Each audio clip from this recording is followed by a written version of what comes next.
Assalamualaikum warahmatullahi wabarakatuh. Kepada yang terhormat Bapak Ibu dosen, penguji dan pembimbing uji kinerja pada pendidikan profesi guru transformasi pendidikan agama Islam tahun 2025. Perkenalkan, saya atas nama Henry di LPTK Universitas Islam Negeri Palopo dengan NIM 250208 10193. Pada hari ini Kamis tanggal 9 Oktober 2025, saya akan melaksanakan uji kinerja di SMP Negeri 3 Palopo pada kelas 7B dengan materi menghadirkan sholat dan zikir dalam kehidupan. Atas perhatiannya saya ucapkan terima kasih. Wassalamualaikum warahmatullahi wabarakatuh. Siap, gerak.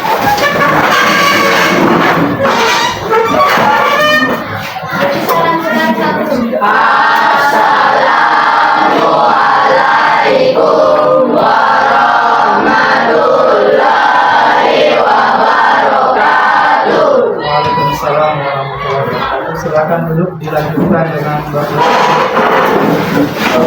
Kita belajar baca Al-Quran.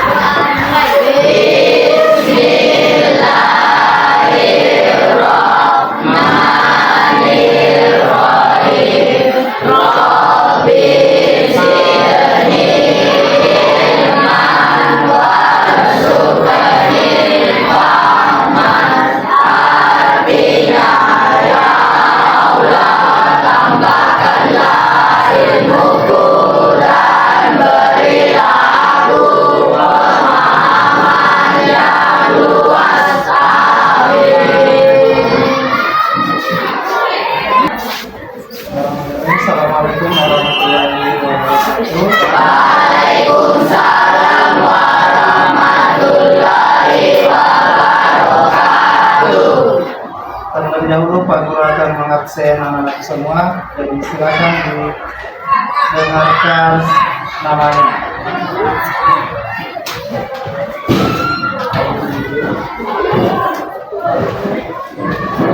Fahri, Hadir Pak. Rahman, Hadir Pak. Karim, Hadir Pak. Azahra, Aziza, Linda.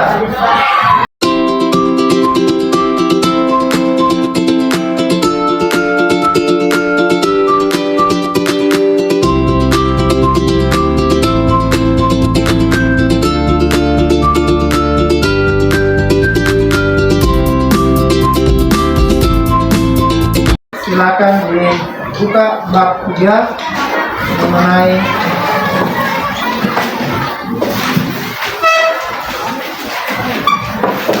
bab 3 ya, halaman 50 tentang menghadirkan sholat dan zikir dalam kehidupan.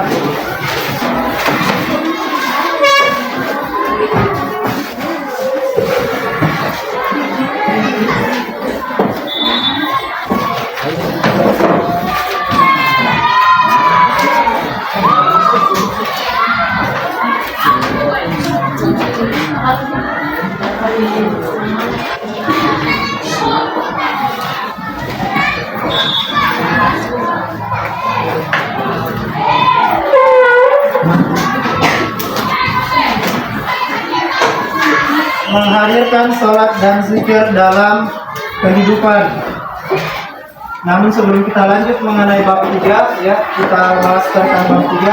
Terlebih dahulu ya, kita mau refleksi tentang materi yang kita telah pelajari pada saat pertemuan sebelumnya atau pekan lalu. Materi apa yang kita pelajari pekan lalu? Tentang apa? Tentang Asmaul Husna. Ada yang masih ingat apa yang dimaksud dengan Asmaul Husna? Kalau ada silakan angkat tangan. Apa yang dimaksud dengan Asmaul Husna atau pengertiannya Asmaul Husna? Ada? Apa kira-kira yang dimaksud dengan Asmaul Husna? Adalah nama-nama yang indah bagi Allah Subhanahu wa taala ya. Berapa jumlahnya Asmaul Husna? 99. Ada yang sudah hafal? Nanti kita nyanyikan sama-sama ya. Terlebih dahulu kita ini dulu. Ya. Nyanyikan ini.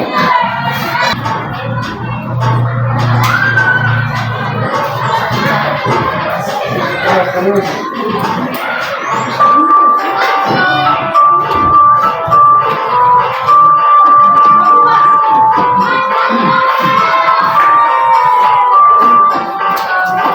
Jelas nih yang sini belakang.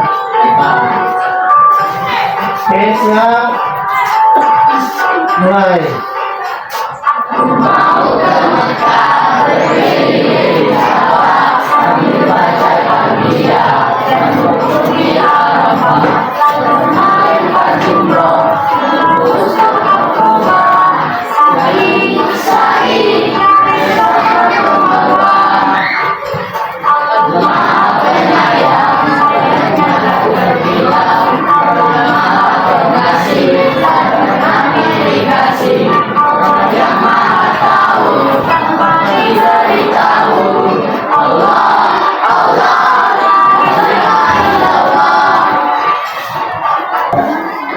Oke, itu ya. Nah, sekarang kita lanjut ke materi kita. Sekarang kita lanjut ke materi kita ya. Menghadirkan sholat dan zikir dalam kehidupan. Nah, kita baru telah melaksanakan sholat. Sholat apa yang kita laksanakan tadi? Sholat duhur. Sholat semuanya di sini tadi. Sholat. Ada yang tidak sholat? Ada yang tidak sholat?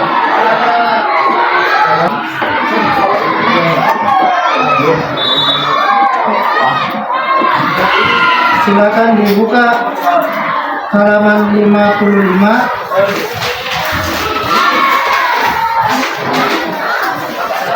Talabul ilmi nomor 1, makna sholat dan zikir.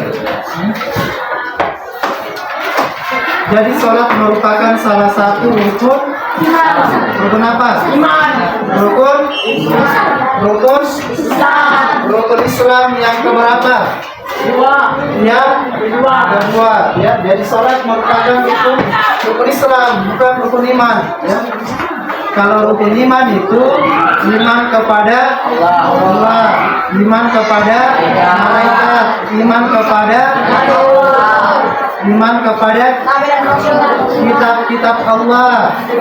Yang keempat, iman kepada Nabi Rasul. Yang kelima, iman kepada hari kiamat. Dan yang terakhir, iman kepada qadar dan qadar. Itu yang dimaksud dengan rukun iman. Nah, kalau sholat ini termasuk ke dalam rukun Islam. Rukun Islam yang pertama, mengucapkan 2 kalimat syahadat. Kemudian rukun Islam yang kedua, apa? Melaksanakan sholat. Nah, ini yang akan kita pelajari hari ini, ya, menghadirkan sholat dan zikir dalam kehidupan. Rukun Islam yang ketiga setelah sholat apa? Puasa, ya, khususnya pada bulan suci Ramadan atau puasa wajib. Kemudian yang keempat, menunaikan zakat. Ya. Dan biasa kalau kita setelah melaksanakan ibadah puasa pada bulan suci Ramadan itu ditutup dengan membayar zakat. Namanya zakat fitrah. Yang kelima, naik haji bagi yang mampu. Iya, jadi diingat ya, sholat ini masuk ke dalam rukun Islam, bukan rukun iman. Sekarang kita masuk ke pengertian.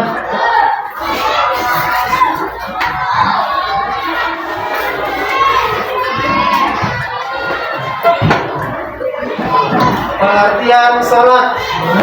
Pengertiannya sholat. Apa yang dimaksud dengan sholat? Nah, sedangkan secara istilah, ya, doa sholat dapat diartikan ya semua perkataan, ya, perbuatan, ya, mulai dari kita takbir, ya, kemudian setelah takbir kita melakukan rangkaian sholat sampai salam, ya. itu ya, yang ditujukan untuk beribadah kepada Allah. kepada Allah. kepada Allah, ya itu sholat ya.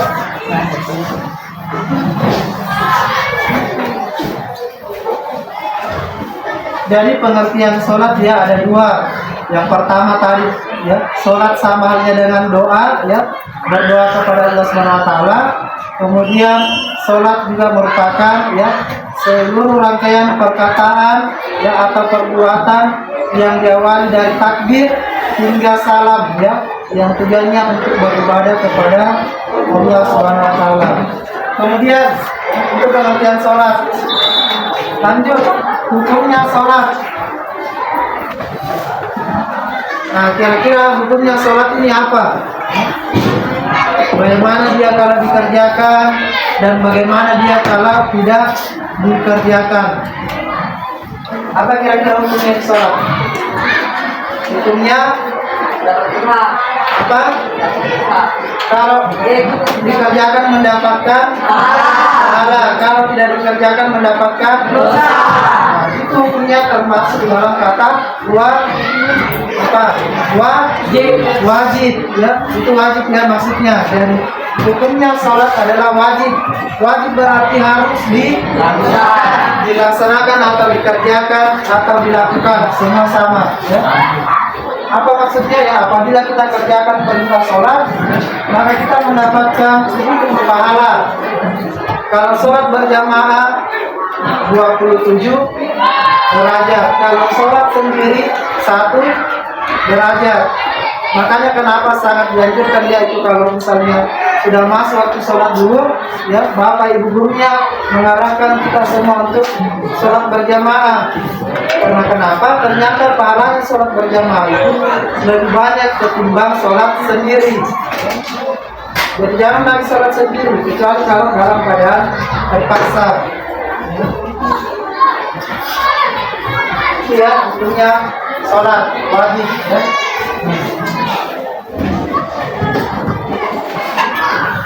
Wajib. Sampai di sini ada yang mau bertanya mengenai sholat? Ada tidak yang mau bertanya tentang sholat?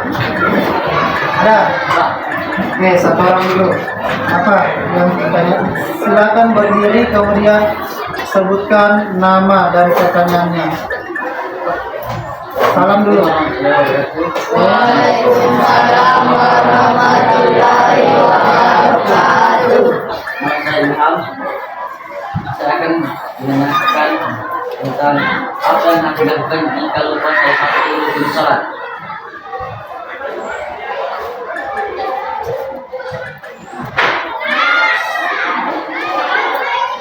Oke, bagus. Silakan dulu bilang. Untuk yang lainnya ya, yang kalau masih ada yang ingin bertanya sebentar ya, kita bahas satu-satu dulu. Ilham, sebenarnya kita baru membahas ya tentang sholat, tentang gerakannya, tentang rukun-rukunnya ya. Pertanyaan Ilham, bagaimana yang harus kita lakukan atau apa yang harus kita lakukan apabila pada saat kita melaksanakan sholat ya, kita lupa ya, salah satu rukunnya. Ya, pada saat kita melaksanakan sholat dan ternyata kita lupa salah satu rukunnya. Nah, ini juga banyak sekali terjadi ya. Pada saat di masjid ya melaksanakan sholat zuhur ya secara berjamaah. Ada yang terlambat ya. Yang terlambat dimaksudkan dengan sebutan mas ya, terlambat satu rakaat ya, misalnya terlambat satu rakaat, imamnya sudah masuk di rakaat kedua, kalian baru datang ya, berarti sudah terlambat satu rakaat. Pas sholat imamnya selesai sholat kemudian salam, kalian tidak boleh ikut salam ya. Kenapa? Karena kita kekurangan satu rakaat dan harus ditambah, berdiri dulu ya, lengkapi rakaatnya yang kurang tadi. Itu kalau sholat berjamaah ya ditaruh. Nah, bagaimana kalau misalnya kita sholat sendiri, kemudian dirubah salah satu rukunya. Misalnya ternyata dirubah 1 rakaat. Ya. Jadi misalnya kalau kita lupa 1 rakaat ya, pas kita ya, ini ya mau salam ternyata masih kurang 1 rakaat ya, itu bisa langsung ditambah 1 rakaat. Ataukah kita lupa ini ya ruku, itu ya pada saat itu juga kita tambah 1 ruku ya. Kemudian di akhir salam, setelah salam kita melakukan sujud sahwi sebanyak 2 kali ya. Sujud sahwi ini dimaksudkan untuk menyempurnakan ya, ibadah sholat kita karena lalai dalam saat mengerjakan sholat. Oke, baik, yang kedua, hikmah dan manfaat sholat. Yang pertama, hikmahnya atau manfaatnya pada kita mengerjakan sholat. Yang pertama adalah mencegah dari perbuatan keji dan mungkar. Yang mana itu mencegah dari perbuatan keji dan mungkar? Ya. Kalau ada yang biasa suka ambil pulpennya temannya, ya. Yang biasa curi pulpennya temannya, ya, bahkan ambil uangnya temannya, ya. Kalau kita rajin mengerjakan sholat, ya, pasti kita akan dihindari hal yang seperti itu. Kenapa banyak pencuri? Ya, banyak kasus pembulian. Ada yang suka berkelahi, ejek temannya. Ya. Jadi sarap di kelas ini tidak ada lagi hal seperti itu yang terjadi ya, terulang lagi. Baik, sampai di sini ada lagi yang ingin bertanya? Satu orang yang ingin bertanya. Ada? Silakan angkat tangan yang mau bertanya. Perempuannya lagi, tadi kan laki-laki, sekarang perempuannya. Ada? Oke, silakan berdiri dan sebutkan namanya. Salam dulu ya. Waalaikumsalam warahmatullahi wabarakatuh. Nama saya Nurmawar Ahmad. Bagaimana cara sholat bagi orang yang sakit dan tidak bisa berdiri? Bagaimana cara sholat bagi orang yang sakit dan tidak bisa berdiri? Nah, ini juga ya, kalau pada saat sholat ya, khususnya di dalam lingkungan sekolah, sholat zuhur, ada yang beralasan sakit ya. Kalau perempuannya alasannya itu cuma satu ya, haid atau datang bulan. Ya. Kalau laki-laki ya, tidak ada alasannya untuk tidak sholat kecuali almarhum nih atau meninggal ya, ataukah misalnya sekarat, koma dan lain sebagainya ya, tidak sadarkan diri, itu baru tidak boleh sholat. Tapi selama kita sadar, meskipun kita sakit ya, tidak bisa berdiri ya, hanya bisa terbaring, bahkan semua anggota badan kita tidak bisa bergerak, tapi kita sadar, maka kita wajib ya, tetap wajib melaksanakan yang namanya sholat ya, itu. Nah, sekarang pertanyaannya, bagaimana kalau kita dalam keadaan sakit dan tidak bisa berdiri ya?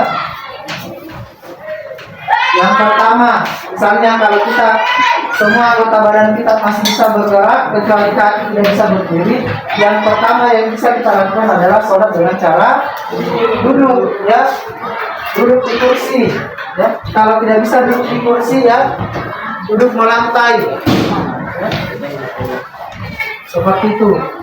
Makanya biasa ada di masjid-masjid itu ya, disiapkan memang kursi. Gunanya untuk apa? Untuk jamaah yang tidak bisa berdiri, dia bisa duduk, hanya bisa duduk sholat ya. Bagaimana gerakannya? Gerakannya sama ya, sama gerakannya. Yang membedakan kalau dia sujud tidak rapat di lantai, tapi kalau bisa rapat di lantai ya harus rapat ya. Kan biasa itu nggak bisa ya sujud, makanya gerakannya hampir sama seperti ruku, tapi bacaannya baca sujud. Tapi kalau masih bisa sujud ya harus sujud, tidak bisa lagi duduk ya. Ini tadi ya, Yang pertama duduk bisa dilakukan dengan cara duduk. Kalau ini nanti tidak bisa, ya, tidak bisa lagi duduk. Yang kedua adalah dengan cara baring atau tidur, ya. Tapi bahasa tepatnya itu baring, bukan tidur, ya. Kalau tidur itu seperti orang malam itu biasanya tidur terlelap. Tapi kalau baring sadar, ya. Baring juga jangan asal baring, ya. Baring itu, ya, posisinya baring ke kanan menghadap ke kiblat, ya. Itu. Jadi miring ke kanan, ya. Semuanya sama, rangkaian sholatnya sama, ya, bacaannya mulai dari awal, mulai dari takbir, ya, niat takbir hingga salam. Yang membedakan kalau baring ini, ya, susah itu bergerak seperti rukuk, seperti sujud, ya, seadanya saja. Kalau cuma takbir yang bisa, nah itu saja yang dilakukan. Gerakan tangan, ya. Ini yang kedua, ya. Sarana yang kedua atau opsi yang kedua apabila kita tidak bisa sholat berdiri. Lanjut yang terakhir atau yang ketiga, ya. Setelah apabila kita tidak bisa sholat berdiri, tidak bisa sholat duduk, baring, ya. Yang terakhir yang kita lakukan adalah sholat dengan cara melakukan isyarat, ya. Nah ini biasa, ya, kalau terbaring di rumah sakit, ya, setengah sadar nih, ya. Tidak bisa semua goyang anggota badannya, ya, anggota tubuhnya. Cuma mata misalnya bisa berkedip atau bola matanya, ya, melirik ke kanan kiri, ya. Dilakukan dengan isyarat seperti itu, ya. Baik, kita lanjut di halaman sebelumnya lagi. Ini halaman 58. Halaman 58. Makna zikir bagian B. Makna zikir.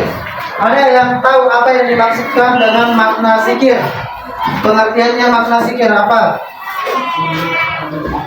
Allah Subhanahu wa taala. Mengingat wa ta'ala, ya. Jadi kalau kita berzikir kurang lebih hampir sama dengan sholat, ya. Kalau sholat juga tadi sama, ya. Tujuannya untuk beribadah kepada Allah, untuk mengingat kepada Allah, ya. Zikir pun sama, tujuannya untuk beribadah atau mengingat Allah Subhanahu wa ta'ala. Yang mana itu bacaan zikir? Yang mana kira-kira itu bacaan zikir? Kalau biasa sudah sholat, apa?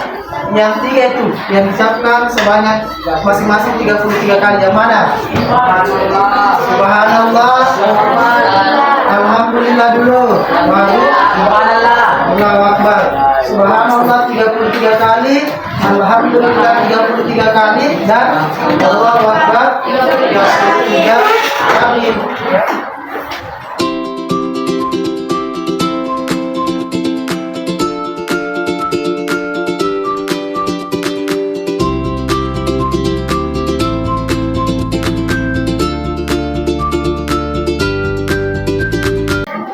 Baik, sebelum kita lanjut, terlebih dahulu Pak Guru dulu mau bagi menjadi 4 kelompok, ya. Yang saya sebutkan silakan berdiri dan itu akan menjadi ketua kelompoknya masing-masing, ya. Yang saya sebutkan, ya, yang Bapak sebut namanya langsung berdiri, ya, di tempatnya masing-masing saja. Yang pertama,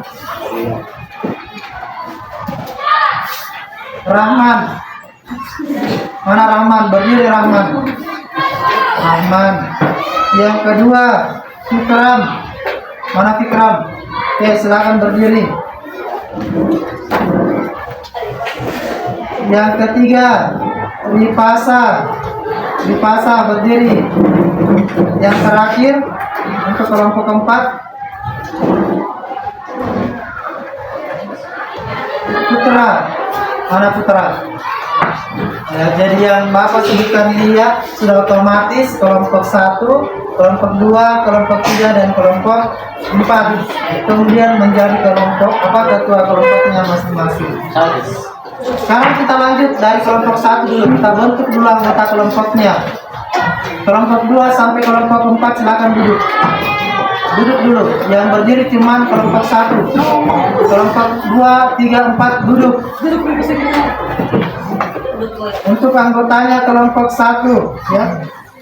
Rahman, Seno,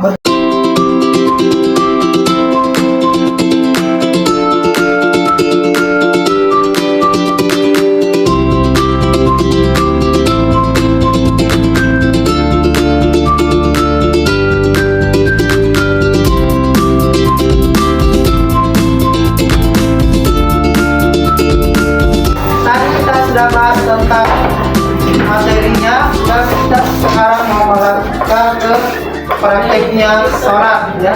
Jadi yang saya sebutkan tadi namanya jadi ketua itu nanti jadi imamnya. Jelas ya? Yang jadi ketua itu otomatis jadi imam nanti pas sholat. Mulai dari takbir, bukan mulai dari takbir, mulai dari wudu semuanya dipraktekkan langsung. Jelas? Ya? Oke, sebelumnya ya, supaya semangat dulu karena ini yang mengatur ya.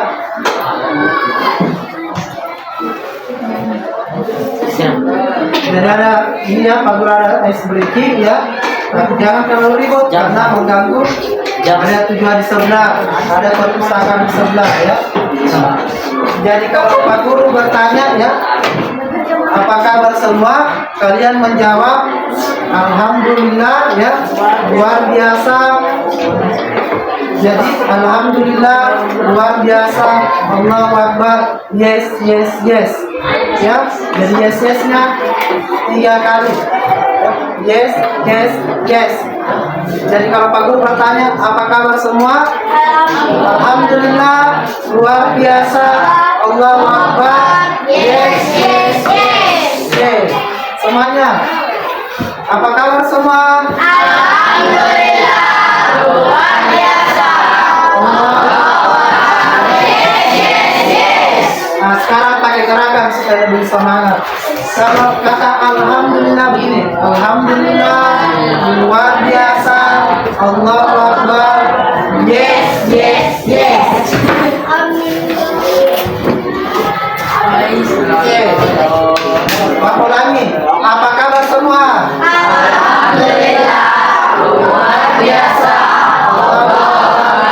Yes yes yes. Kita lanjut ya. Ini namanya LKPD, tempat kerja peserta didik ya. Ada soal pilihan ganda dan esai. Dikerjakan secara kelompok pilihan ganda dan esainya. Pilihan ganda langsung disilang saja. Untuk esainya dijawab di kertas paling belakang. Pilihan ganda langsung disilang. Esainya langsung dijawab di halaman paling belakang.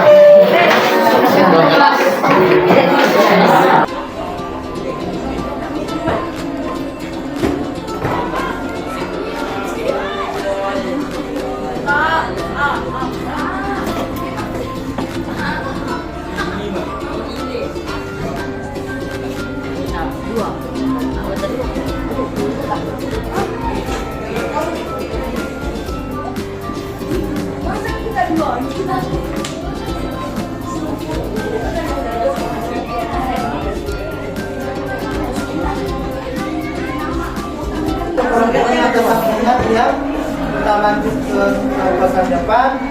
Ya, dari minggu depan semua KPD-nya sudah terkumpul, sudah selesai.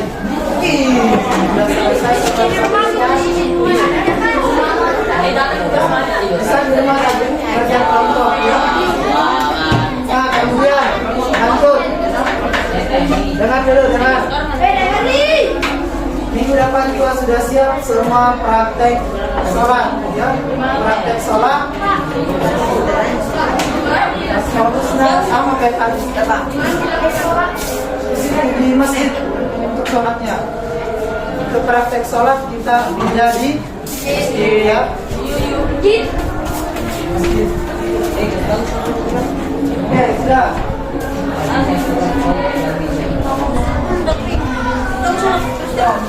Oke, jangan dulu ya. Jadi karena waktu sudah habis ya. Dengan sebagai kesimpulan pembelajaran kita pada pertemuan hari ini ya. Duduk dulu nih. Ya, perhatikan, jadi sebagai ya, lagi sebagai kesimpulan pembelajaran hari ini ya, pembelajaran kita tentang sholat dan zikir. Lainnya adalah sholat merupakan tiang agama. Semua ibadah yang kita lakukan tergantung pada sholatnya. Kalau sholat kita bagus, maka semua amal ibadah kita juga bagus. Tapi kalau sholat kita tidak bagus ya, bolong-bolong, maka ibadah yang selama ini kita lakukan juga tidak dianggap sah atau tidak baik.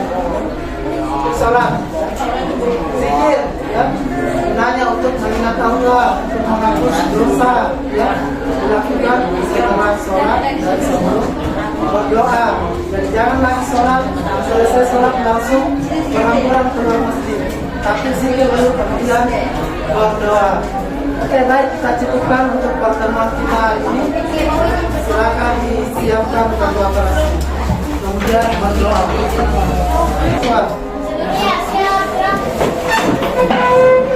Sebelum kita pulang,